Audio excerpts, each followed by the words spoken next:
My name is Julie Kennedy. I am your host, and I'm delighted to welcome you to today's IAPC&M and CPD Business Building Masterclass. Now, very lucky us to welcome back TEDx speaker and internationally acclaimed facilitator, Srividya Nagaraju. Hopefully I said that okay. Shri, I've been told I can call her. Shri was with us on October the 1st talking about network equals net worth. So if you have not yet had a chance to listen, I very much encourage you to do so because we learned a lot. Welcome, Srividya. Delighted to learn more from you today. Now, for the rest of you, first, some housekeeping. So our call today will be a maximum of 1 hour, including 15 minutes Q&A. The session is recorded, so do please mute yourself, but keep your video on, like makes it much nicer to actually have people that we're talking to live. And you can use the box, the chat box for any questions and suggestions, and we'll actually take the questions during the Q&A at the end. Now, today, a topic many of us aspire to, but maybe also feel quite daunting: how to get and give a TED Talk. So grab your pens and CPD pad and let's get learning. Over to you, Srividya. Thank you so much, Julie. Greetings, namaskar to everyone. I know people would have logged in from all over the world, so I'm using the word greetings. And it's absolute delight for me to be back here for the second time and with a great experience of last time. I've been receiving a lot of feedback, people who couldn't attend, but they've been watching later, and it's been amazing. Thank you so much. And thanks for all my friends who have joined here. It's such an encouraging moment for me. Okay, so this is something, a dream of every trainer, speaker, coach, mentor, that they want to be a speaker in the TED platform. And so as I was back in 2015, interestingly, I must share this little story of how I got there. I'm sure that's what we will start with. How did I get invited there in US all the way from Bangalore, India? In 2015, when I was setting my goals in the beginning of the year, one of my goals was to be a TED speaker. I was looking more locally here in India. How do I get invited? But thanks to what I spoke last time, thanks to my network, I got invited all the way from Colorado. Okay, so this is what I want to say, the power of networking, and one's the power of the strong will to do something, the power of goal setting, everything, we all know it, but that happened. So now with that experience, let me share with all of you what are those few things, what worked well for me. And from there, I've been sharing with people and what has been working well with others as well. Let's jump in straight away. I'm going to start sharing the screen. We do have Q&A time. I can share more whatever experience of me over the years. Now let's start. Julie, I just want you to confirm that you can see my screen. Yeah, and in the slideshow mode. Thank you. So welcome. How to get and give a TED Talk. Both we're going to talk more. So let's start from, we all have the opportunity to present, and how do we prepare and present? And towards the end, we'll figure out how to get there. Because we know it's possible. Everything is possible. And the kind of people who have joined, and I know each of you are already there. So you believe in it. Here at the beginning, TED Talks are normally a story, more of personal story, right? So the first question is, how do you create the story from your own story? In life, we all have stories. The whole life is filled with stories, right? I mean, you can start saying, what did you do today? Convert into a beautiful narrative story to what happened over the years in our life. But the challenge or the question is, which story should I pick up? Which story should I share? Yes. And that too, the most interesting is the power of 18. As I'm sure most of you know, the TED Talks or the TEDx Talks are, you have to convey a strong message in 18 minutes or less. In fact, recently I saw statistics where they said now, people are very fast, right? We are got into bite-sized learning. So 18 minutes videos are less watched, but if it is less than 10 minutes, more people are viewing it. That's the latest data statistics, what I kind of got to know. So the shorter, the better, because today is a bite-sized learning. So instead of power of 18, or we'll make 8 plus 1, 9, and say, let's do either in 9 minutes. Let's see how we can do that in the shortest of the time, what best. Now let's figure out how do we create the stories. So before we choosing the story of which one do I talk, let's understand the basics, which we know, but let's a quick recap. What is the purpose? And purpose comes, you can decide the purpose knowing who are your audience, or you choose the audience based on your purpose. So they go hand in hand. Then comes the what and the how. Normally we can start from whichever the direction, but how should be the last part. The why is the most important. We all know it very well. So for that, what is that purpose? Are you going to, in your talk, are we planning to inform something, or are we going to influence the audience, or they inspire the audience? I think this is the primary question I went through when I was trying to prepare. Okay, what am I trying to do? Maybe it could be a combination of all the three, but it's very important for us to have that clarity that which one am I doing, and at what point am I doing, I'm conveying a message to inform, influence, or inspire. This is a very fundamental thought, which would definitely help us, choose a story. Next, who are the audience? The audience for this TED platform is very, very interesting. One is your own live audience. Most of the time during pandemic, maybe the onlines have started, but the live audience, that's the original format. And as you see in the picture, there are audience sitting in that hall, whether it is, whoever the audience are, you would know that if you are invited or if you're talking there, who are your audience who are going to come live. And many times, remember, they buy tickets and come and listen to you. That's so important to remember, especially in this, for the short, whatever, less than 18 minutes talk, people will buy tickets and come. Some places it's no ticket, some places it is ticketed event. Mine, the event where I was invited, as you see in the picture, was a ticketed event. So we had 300 people sitting in that hall. So one is the live audience. So you kind of have an idea who are the live audience. Then that will be live. The link will be live. So which means online. As you talk, you have people who have joined online, like many of you are on Facebook now, on Zoom or different platforms. So, and we have no idea who those online audience are.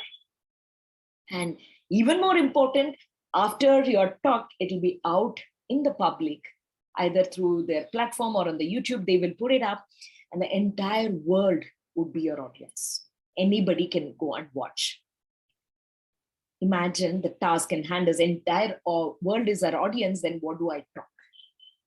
But they're also knowing that who your live audience, that's your focus. And keep in mind, for the entire world, you can choose the target audience. That's why I said you choose. I'm going to address women, or I'm going to address this, I'm going to address that.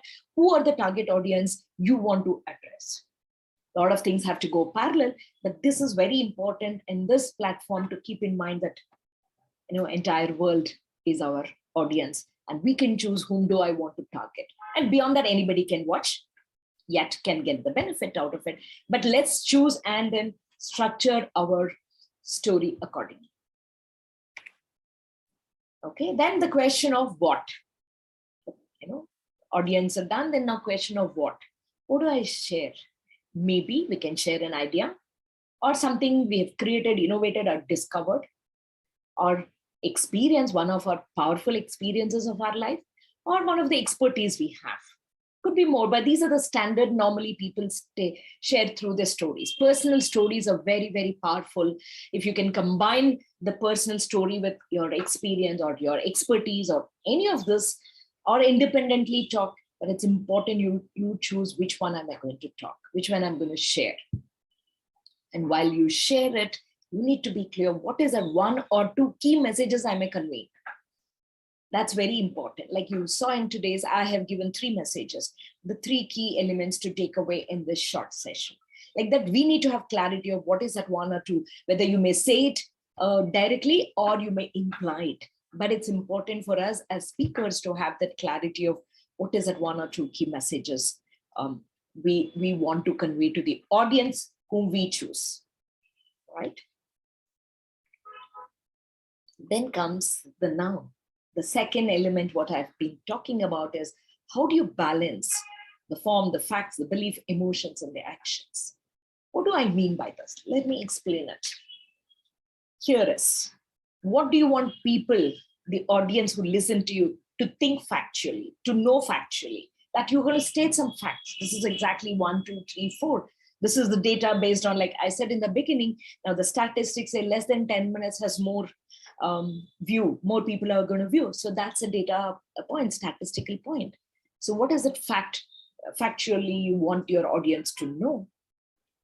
And then to intellectually believe, if you can touch some belief system, like suppose one of the things when my talk was to see what was the view about the women power in generally, and I wanted to change that positivity through Indian women's stories, but ultimately to convey saying women are more powerful than what they believe.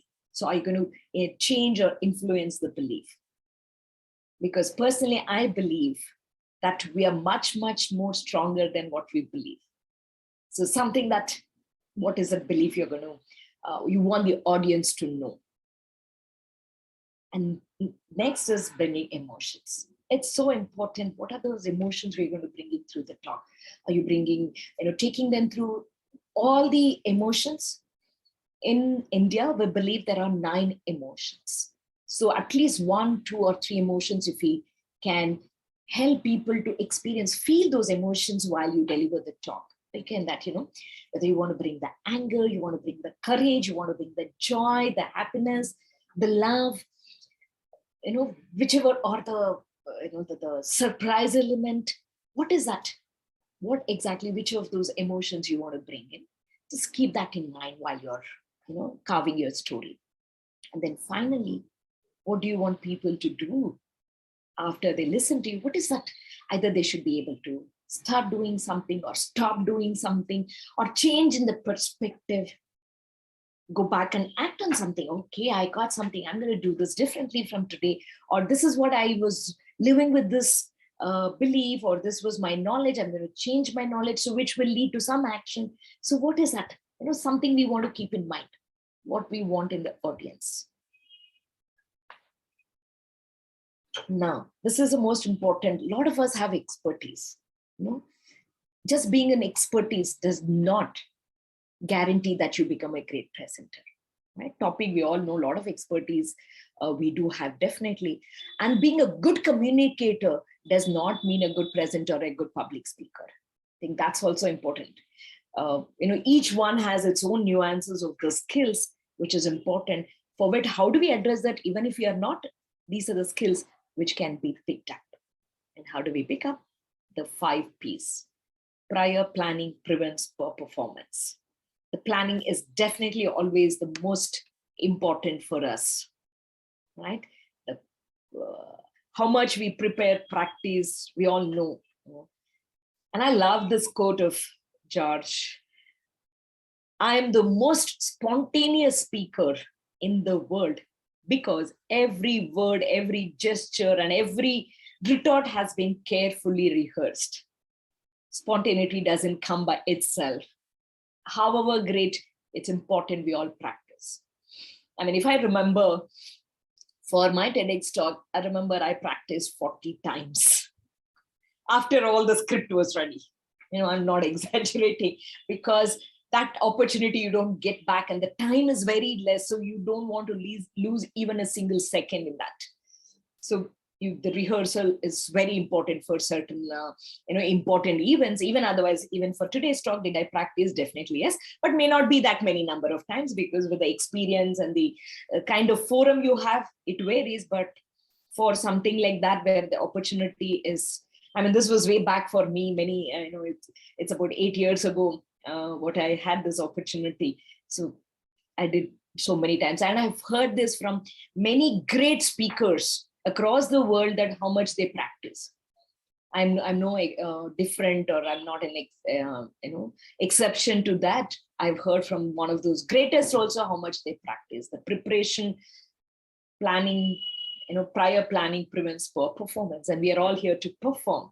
Sometimes it's good to repeat these things because they're so powerful, and a good reminder even if we know about it.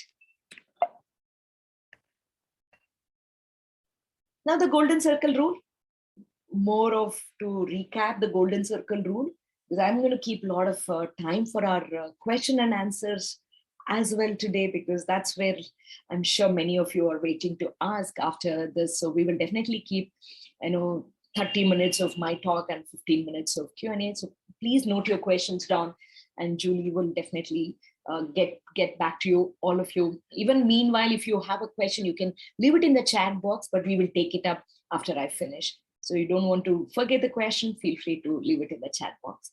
And Julie is very, very smart in handling all that to support me here. Thanks once again, Julie. So this golden circle, I'm sure we all have heard about it, but a quick little recap on what is this, the why, how, and the what in the context of this TEDx talk or the TED talk. What we are talking about is, why should I present? Why me? Of all the people, why should I present? And why should they listen to me? Why should the audience listen to me? I think these are so powerful questions for us to ask, which will help us to carve the stories. What is that I have something, like as I said, is an idea or a discovery or expertise or an experience, sheer experience or sheer perspective I want to share. So these are the two powerful in the why question, and then how should I deliver my message? Here we can use many tools. There are multiple tools to use to deliver, whether you want to bring, you want to use technology today, gives you a lot of opportunity. Amazing tools are available today. So how should I deliver my message? We will also probably discuss few of them, that how, the tools, how we can use them, the what should be included in my content, what should be included, what am I going to present here? I think this is kind of, this one slide, when we are preparing, keep looking at again and again, definitely will help us to get a lot of ideas. Now, this is where the 5 Ps, we all love these kind of, right? The 5 Ps, we love something, Cs and Ps and all that, E's and whatever, it helps us to remember. It helps us to remember that. So this also is a tool. When I'm talking, this is the tool. I'm using one tool of 5 Ps here. Open with high. Then engage the audience. You can engage the audience in different ways. By telling the story, or you're going to bring some props to demonstrate what the message you're conveying. We have seen so many great speakers use different props, how to convey some of those messages, because visual is very, very powerful. Visual is very, very powerful. So I say, your talk, when we talk, it shouldn't be so blank like this.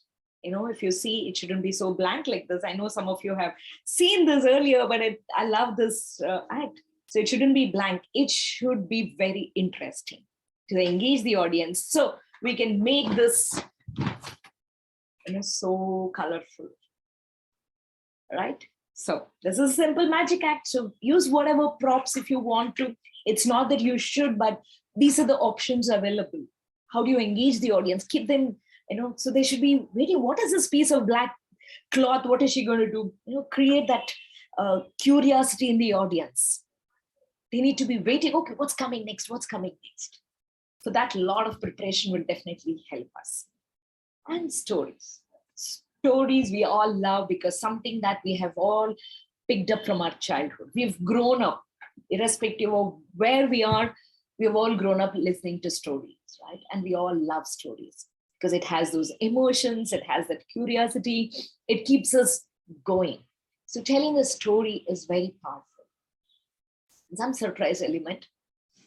I'm sure you've seen great speakers to bring in without, like, oh, I never expected this can come here. That kind of, surprise element to bring in, and again close with a strong message. Very strong message. So as I said, though I did a magic act, even if it's magic, even if you know the magic, how it's done, but it's still a magic. So we got to create the magic in people, not necessarily through magic acts, but through our own talk, through the content, through the power of our energy, through the power of message, can we create that magical effect in our audience? I'm sure when we think about it, each of us are intelligent enough to get those ideas. Now, the big question everyone wants to know is, how do I get invited to a TED? How do I get and give? So let me here share with you a couple of things. TED is the master platform, and there are regional talks happens, which is called TEDx. Maybe some of you know, or even otherwise, if you don't, I thought I'll share. So TED is that original, which started as a 3-day conference initially, 3-day conference, which then came down to 1 day, and then the demand was so much. It was initially an annual event when it started many years ago, but the demand was so much, then they started giving licenses to the curators at different regional places. So now the question is, how do we get invited? Okay. There are 3 ways to get invited. One is you can go and apply in the TED website. That is very clearly, submit nominations. So you can apply with whatever the details you have. Before that, you have to think through, what am I going to talk? It asks you a lot of questions. So go through those questions, prepare yourself and apply. That's one of the options. Second option is, if you think some of you whom you know is one of the greatest presenter or a speaker, you can suggest their names. You can.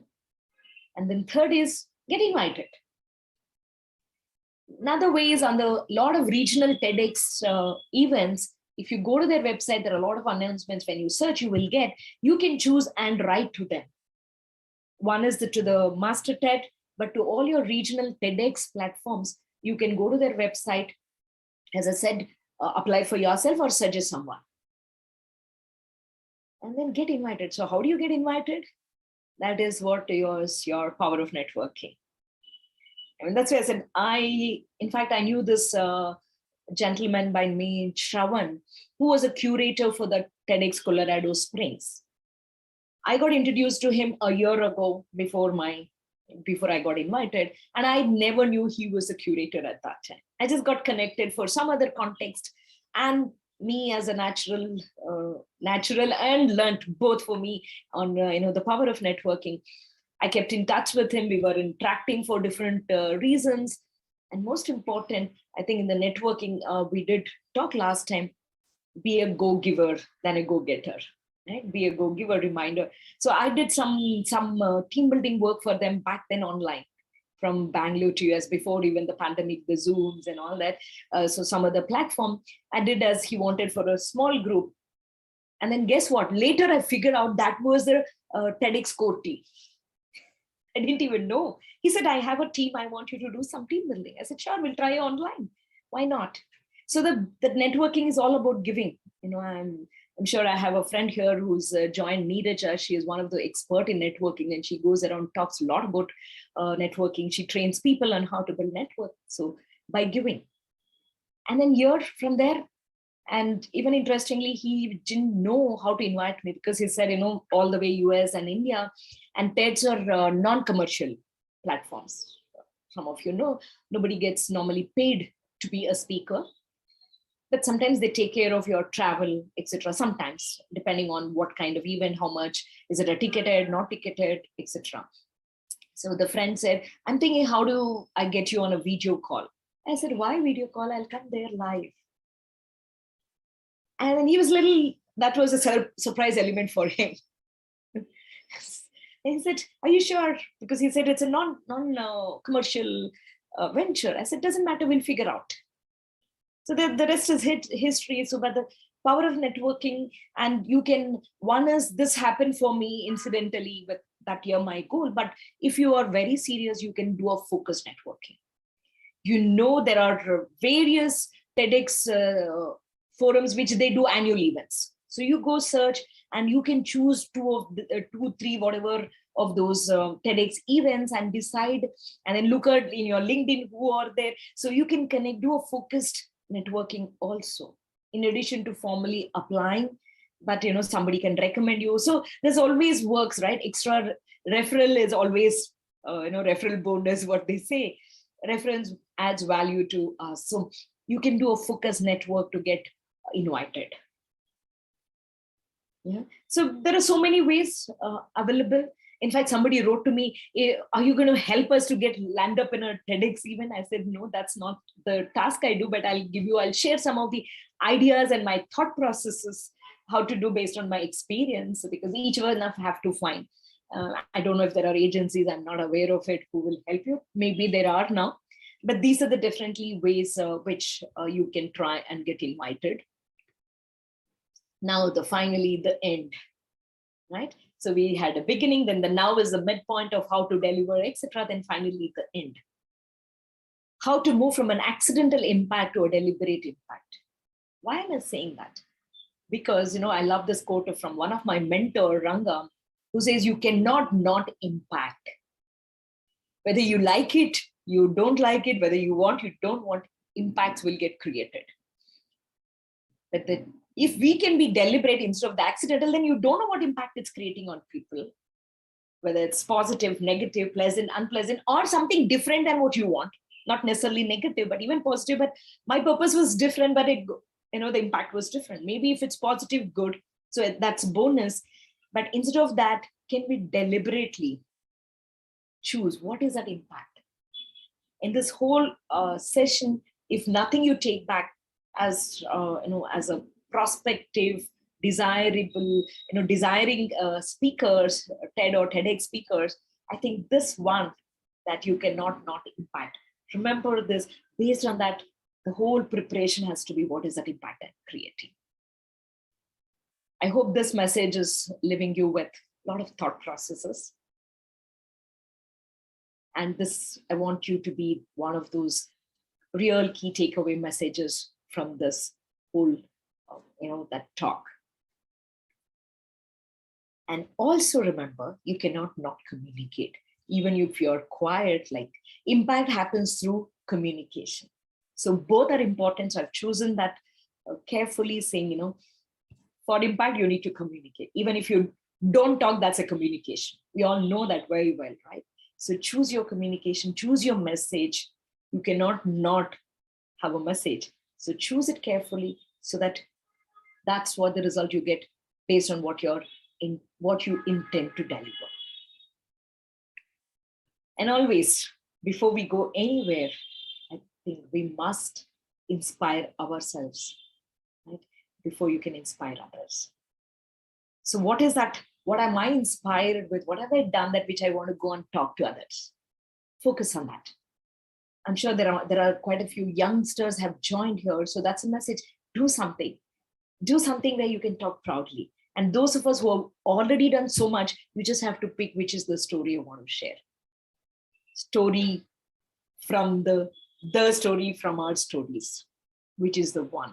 So a lot of inspiration with this. Now exactly, we are 1 minute less than 30 minutes. 30 minutes is what I was supposed to talk. So we are well on time. And now we will have our 15 minutes of Q&A. Before that, if Julie has anything to talk, I'm going to stop sharing my screen. And over to you, Julie. Yes, I mean, I was just too busy scribbling away to have any time to talk at all. I mean, thank you very much, Srividya. I mean, you do it in a wonderfully natural way, so much wisdom, so many practical tips as well. Personally, I found the overview very clear and very holistic. I mean, of course, the sort of the why, what, how sort of thing, but you really went in, and I certainly come out of it with a lot more clarity on the fact that you need to be crystal clear, right down to the roots on what you want to deliver. And personally, just because it's always one of my questions, I love the fact that you ended with, before you can inspire others, you need to inspire yourself, because that's what's going to give us the fuel to go through with it, right? It's a deep, deep conviction that we have a message which is worthy to be shared, and that which then helps us through all the many barriers I imagine that we all personally do have towards actually doing that. So I'm not going to say more for now. I have hundreds of questions, of course, as always, but it's not about me here today. It's about you. So feel free to, I think I saw one, there was already one question in the chat. I've got so many things open here. Let's see if I can find it. Yes, there was. So Aileen was asking, what kind of tools would they be? You know, you mentioned that nowadays, especially with technology, we have a whole array of tools at our disposal. Can you perhaps be more specific on what sort of tools there are and what you would suggest or recommend? Sure. Before that, I also want to, Julie, as you know, this is just a trailer of that. We're going to have a full-fledged workshop where we will learn more detail with all those in-depth tools, or, you know, how do we practice. So it's a proper workshop which is going to be scheduled sometime soon. But today is just a, you know, glimpse of a trailer of a movie, if I can say. Yeah. But let me answer this question. What kind of tools? Yes, PPT is definitely one of the tools you can do. Like I definitely use PPT as a tool. But I want to, you know, this reminds me of another quote from a friend. There is no point in using a PowerPoint if there is no power in your point. Oh, that's a good one. Yes. Right?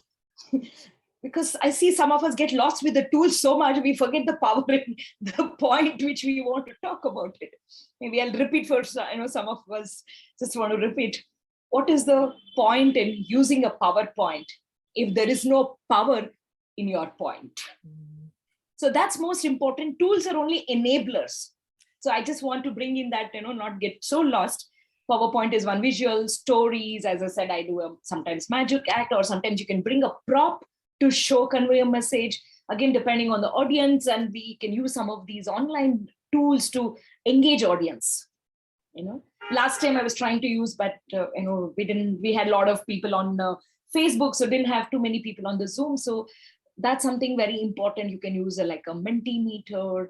There are so many Kahoot, so that people just type in from there. You just provide a link or a number, and they will be able to answer it. So audience engagement will happen. Like in the face-to-face, we say, you know, how many of you do this?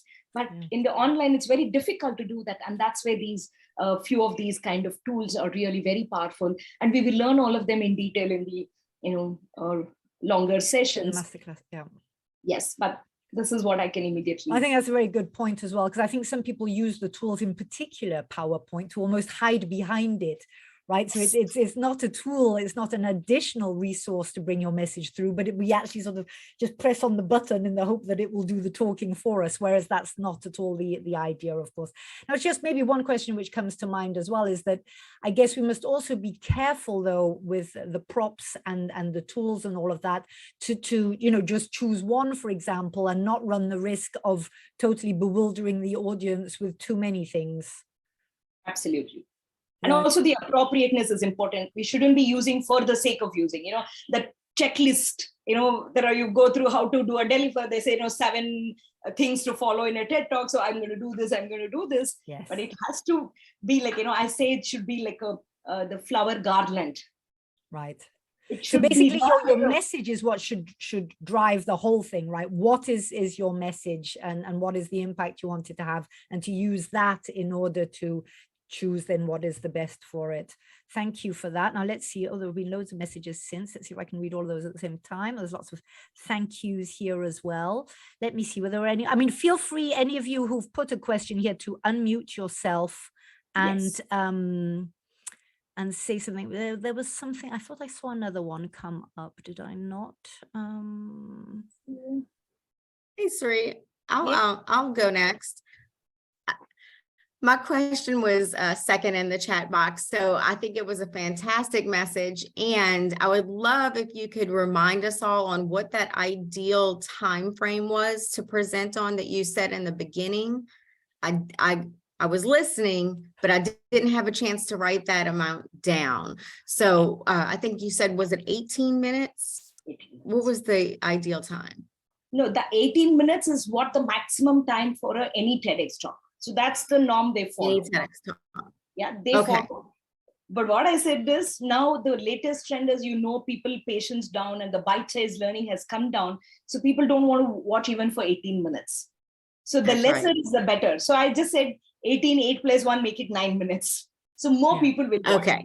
But again, it's a choice. It's not that it's a rule, but that's a choice. But 18 minutes is the maximum one gives you. And your own, the coordinators will work with you of how many minutes exactly you have to. In fact, I must share this. That was a little, I was very surprised by that. I said 18 minutes. I was so well prepared. I said, yes, I'm not going to cross. I said, I'm prepared for 17 minutes. So I have even a buffer. So I did. Oh. I said, no, tell me how many minutes and how many seconds I'm going to take. So I must share learning here about the tool also. I was like, seconds, 1 hour we use and second is gone. And I said, then I couldn't answer. I said, give me some time. That's where the number of times practice increased for me. Why so many? I had to time it every time, and every time I would get different seconds. And then I used this tool. I was using again a PowerPoint, but in the PowerPoint, you can automate the slide movement, timing it. If you time it, correct. Because it was in the lab, so I said, I'm going to use that. Otherwise, I have to carry the clicker and I click and I lose 1 second in that. So I didn't want to lose any time. So this is where effective use of tools can be done in different ways. So I use that. So the slides would just come up and I would talk. So that's where you needed so many number of times of practice, because you talk something else and slide is something else and you're gone, right? So that's where the number of times of practice was needed much more than, for such forums that was a need. So helpful. Thank you for joining in, Colleen. It means a lot. Sure. Thank you. I see Mala had a question as well. Oh gosh, I'm scrolling too fast here. Please continue what you were saying about the garland metaphor. Okay. Yes. I said, when we talk, I keep saying it should be like a flower garland, not like a bouquet. In especially, I'm not, in this metaphor, because in bouquet, you don't know, you have to see everything together. Mala goes one after the other. So our talk should be like a garland, not like a bouquet when we talk. And that connects to the pace of talking also. If you're fast, because depending on the audience, then they hear only this, which you don't know which one to pick from that. But the garland goes. So it's a flow, one leads to another rather than an explosion of everything in one go. Absolutely. Right. Okay, beautiful. Thank you for that. Thanks, Mala. Mala, that answered your question? Yep. I think she was saying yes, I think. Okay, then there was another one. Oh gosh, lots of them now. Do you have a suggestion for helping us choose our best story? I think for lots of us, that is indeed the issue, It's almost, there's too much. My suggestion is attend the workshop. We'll figure it out. Okay, Eric, you got that? You got to attend the workshop like that. You will hear. It's very difficult for me to say in that couple of minutes. How do you choose, right? Yeah. Okay, we shall park that one then. So you are all encouraged to attend the workshop.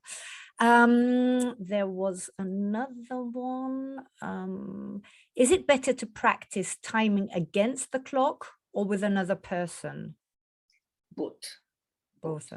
Both. Right. Oh, I did all that. I did first, did with that. I actually scripted for these, some of the things we need to script because we don't want to lose any time of, thinking, pausing, all those clutches we all use, like, so, but, the clutch words. So all that to avoid I scripted, it worked well for me, especially for the TEDx talk.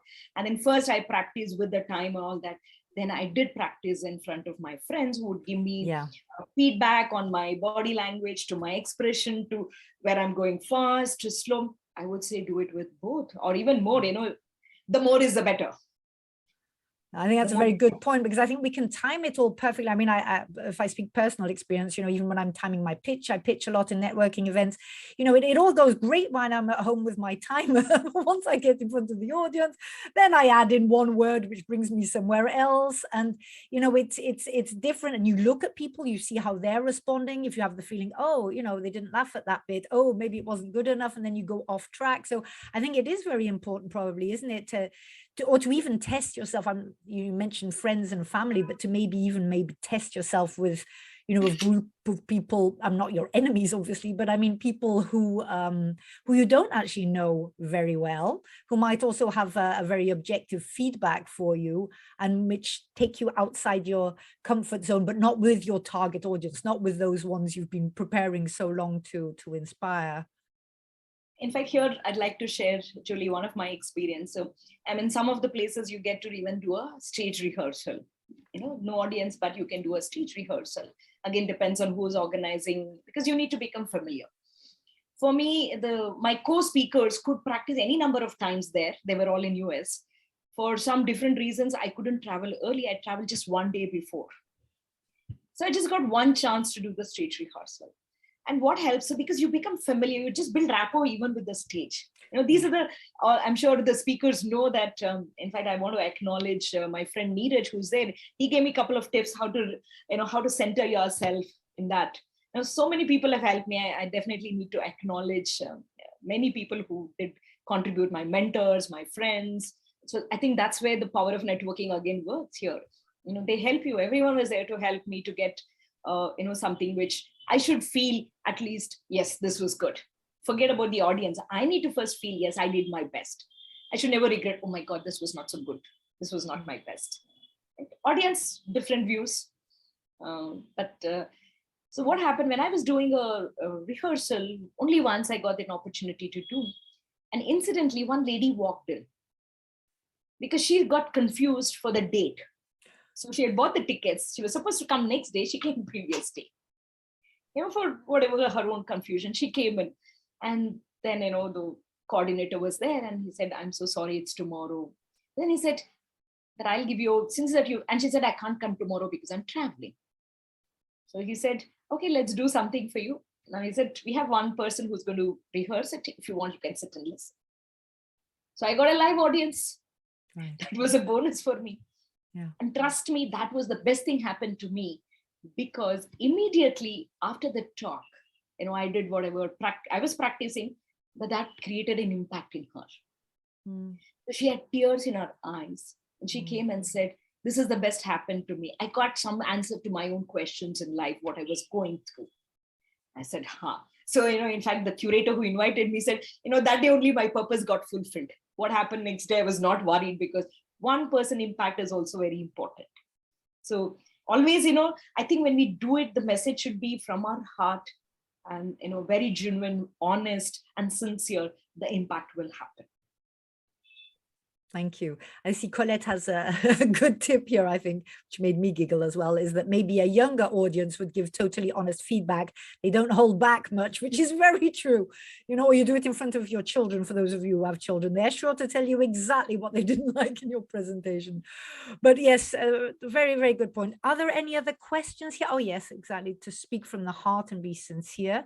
I think that always pays off, right? I mean, I think that's your talent as well, Sri. I mean, you're an international facilitator. You do things all over the world at higher degree, etc. But you come across as somebody very sincere and very heart-led, as in you do come across as very authentic, and that you really mean it. You're not pitching to get acquisition or whatsoever. You're really sharing for the pleasure and desire to serve others. And I think, Sue, that is a good addition, that when you do speak from your heart, you maybe also get perhaps less confused in your message as well, because you don't need to memorize. Yes, you need to practice, but I mean you're not going to forget the core of who you are and what you do if you really believe it yourself, right?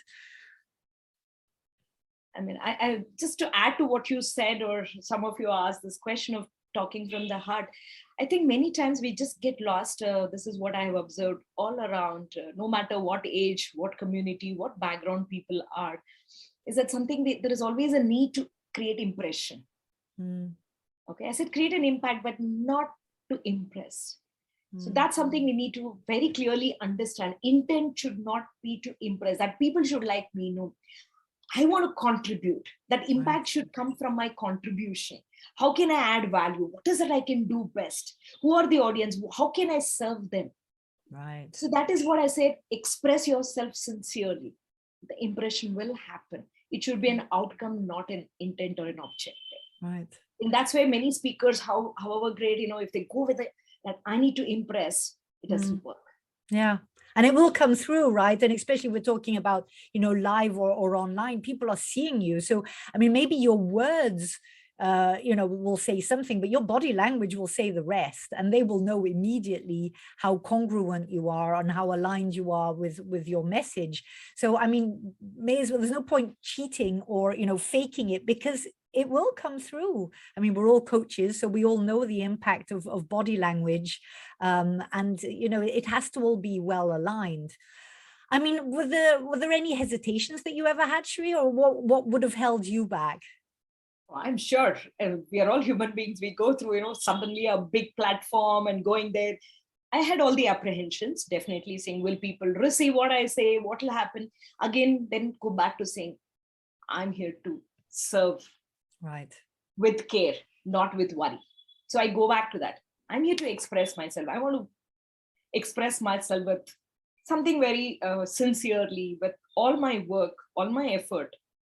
And then, of course, there are a lot of people who help me to build my confidence. But the apprehensions is good to have. It will help you perform better. Right. Let's not get into the fear or the worry stage. Then you talk to somebody, address that first before you do anything else. Yeah, I had my apprehensions. I would not say at all no, because I'm sure all of us naturally go through that. But I think the support system, what I had, also helped me, and thanks to my mentors and the number of time practice gave me a lot of confidence.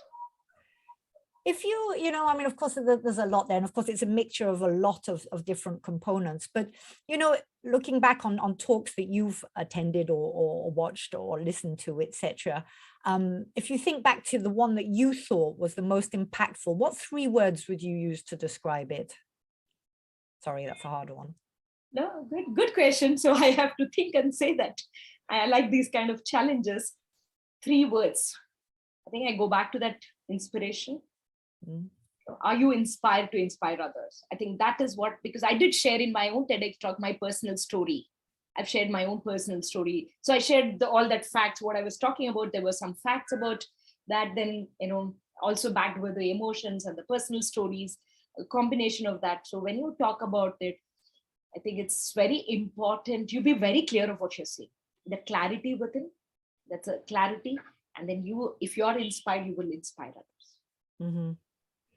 Okay, so you would say that the best one, the one that you like the most, is because it inspired you so tremendously.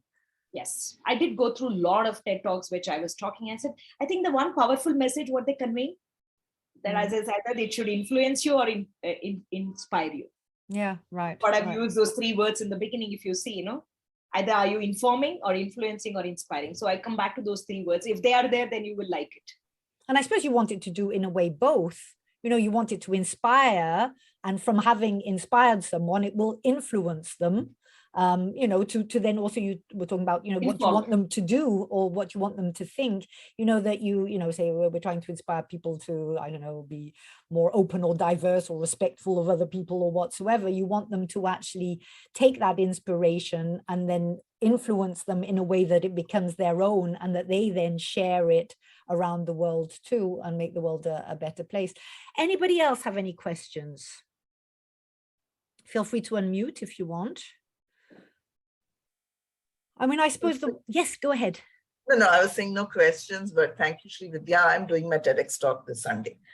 So it's very timely, it was very timely. And I somewhere think that the universe just made this happen. Otherwise, you usually don't see, these messages. I happened to see it on Instagram, and then I went to LinkedIn, and then I found the link and I joined. So thank you. I was surprised, and thank you, Nirita, for joining. She's one of those really great speakers, a trainer, a mentor, coach, all of it. Well, good luck, Niraja. Thank you. I hope you can use some of this today. Definitely. Colleen, Colleen, I think you had your fingers. Oh, no, you were clapping. Sorry. Yes, I thought she was asking something. Yes, indeed. You've got lots of claps coming, so we're all rooting for you. And who knows who will be next amongst us if we have to use this talk, to inspire us. And of course, as you say, you do have the training coming up as well for those who want to really go into, the fine points. Anything else anybody would like to ask? We are very much on time. I think time is also up. Yes, Alan, go. I think Ailen's asking. Yes, just wanted to do the training coming up. When is that? Where do we get the details for it? Now, to be very honest, I'm not sure. I'm just hosting this one, but I will check. It will be on all. It will be on all our. It will be on the website, etc. Sorry, yes, I should know that, shouldn't I? But I have just. That's okay. No, because you guys mentioned there will be a training workshop, so I thought, well, will you be giving us the details here? I just. So I'm not sure how to. Srividya, how do you? Right. Srividya, okay. I just sent you an invite to connect as well. So I guess then we can, keep in touch and see when your next training is as well. I would be quite interested. So in fact, there's another talk, the masterclass, like I had one on network is equal to net worth, and today's on the TEDx. The next is going to be on inner leadership. That's a 3 masterclasses. And then finally, we will have a proper workshop later, but these are the 3. So all that will be definitely posted in my social media, and also the organization's website, everywhere it will be there. So please watch out, and you will definitely get to hear that. Indeed. I mean, we're very fortunate in having a 3 session with Srividya here at the IAPC&M, and I would encourage you for the network equals net worth. I thought was also extremely good, and very much along that idea of being a go-giver, right? The giving, and then the rest happens. And as you've just shown in your example, the person who was part of the TEDx committee, you didn't even know. So it's not it's like collateral joy which comes along. It's not all done with an intention of let's be nice to that person and see what we can get out of them. It's something which then sort of naturally comes out of it, and I think that's a wonderful message, and I do think that's the way things go forward now at the moment, very much so. Thankfully, we've come to that sort of society. Thank you for this. Now, I would say I see just 2 more chats. Sorry, I've got so many things open. Oh yes, so lots of compliments here indeed, and I would say so too. And I would say a huge thank you, Sri. It was a pleasure having you here. A lot of food for thought, very clear presentation, which covered a lot, but which didn't come across as overwhelming. I know I've been scribbling like mad. I hope the rest of you have too. And I hope you are going to spend a few minutes doing your CPD log, because we always say we're going to do it later, and then of course later never comes. So make sure you put all of that down.